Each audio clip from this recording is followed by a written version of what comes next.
As we enter a new decade of collecting, the following sets will bring back lots of memories to those who grew up in the 70s and 80s, discovering cards and learning how to care for them, trade for more, and keep track of their prices along the way.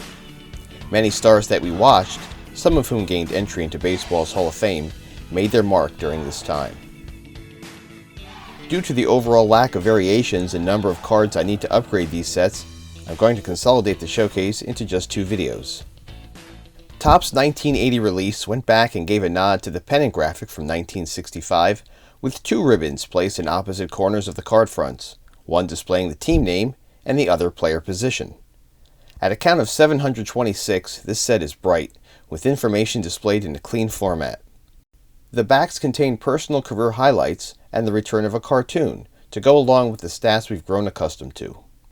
While many rookies were grouped in trios, the cards now titled Future Stars, the key card in this set, and one of the most important of the decade, number 482 Rickey Henderson, was given a spotlight all for himself. I'm sure Rickey wouldn't have wanted it any other way. One of my personal favorite players to watch compete, Topps always gave him a great-looking treatment on their cards. As for subsets, besides the team cards, only a handful of league leaders and season highlights are here. I had the majority of this set from ripping rack packs when they were first released.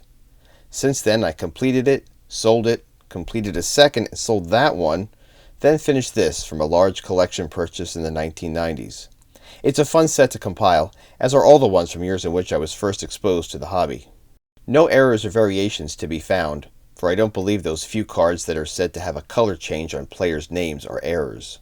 They just seem to be missing red ink from printing, thus only the yellow came through. Surprisingly, my set looks very clean and uniform. There are no print blotches on the fronts nor stains on the backs, and unlike other cards from this period, no bad centering or clipping. So, like the 1979s, we can chalk this setup as done all the way.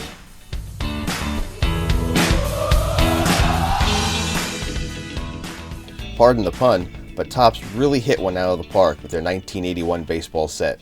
It's one of my all-time favorite designs, and yet another release that brings me back to the origins of my card collecting when revisiting.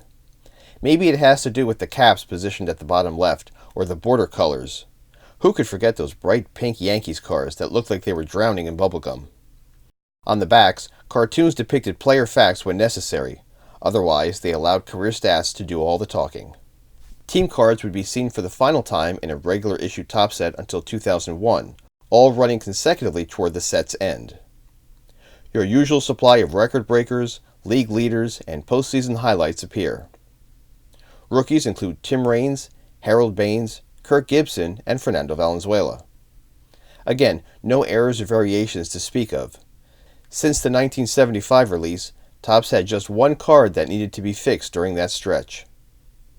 This is the last of those sets I've assembled time and again, and I wouldn't mind doing it all over if the opportunity presented itself.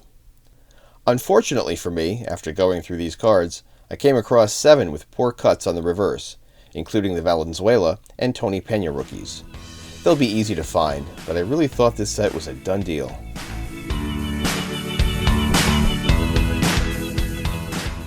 If you grew up collecting baseball cards in the 1980s, the number 792 will ring a bell. Actually, it's probably embedded in your brain.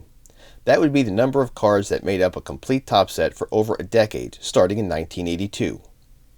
Sheets are printed in 12 columns of 11 rows, thus making 132 cards.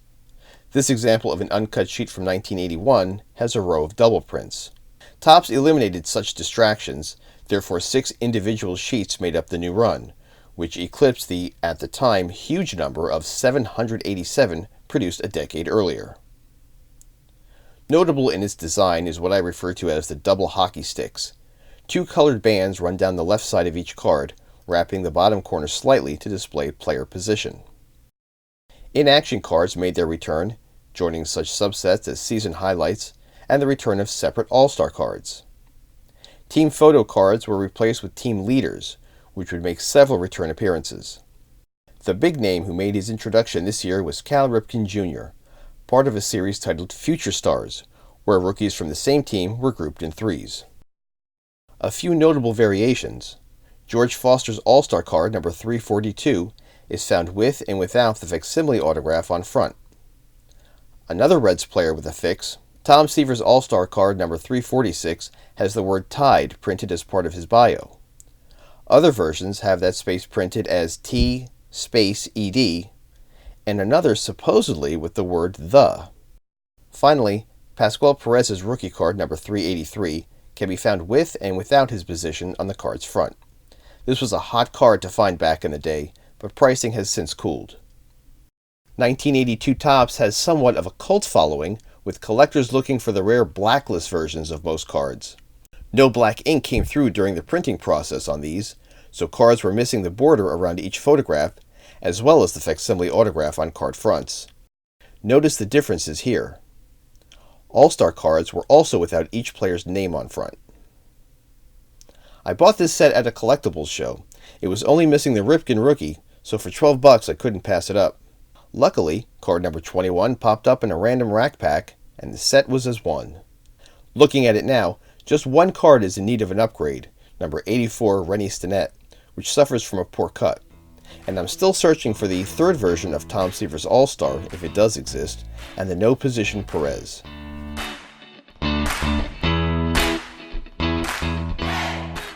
Topps upped its game with the release of their 1983 baseball card set, displaying 2 player photos on the front for the first time in 20 years.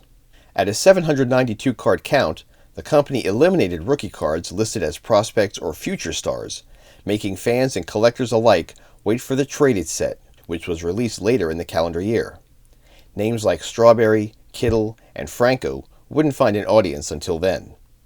For the time being, rookies such as Tony Gwynn, Wade Boggs, and Ryne Sandberg made their first appearance in single-player offerings. The design is a modern take on the 1963 set, this time using a color image for its inset photo at the bottom right corner. Team leaders returned and joined Super Veterans cards as special subsets. Here's another one of those near-complete sets at a saver discount price which I picked up in an online auction. Already in possession of most of the star cards that were missing in the brick, it was another easy group to put together. Another piece of good news, no variations in this year. After going through all cards and determining none are in need of an upgrade, I consider this set complete.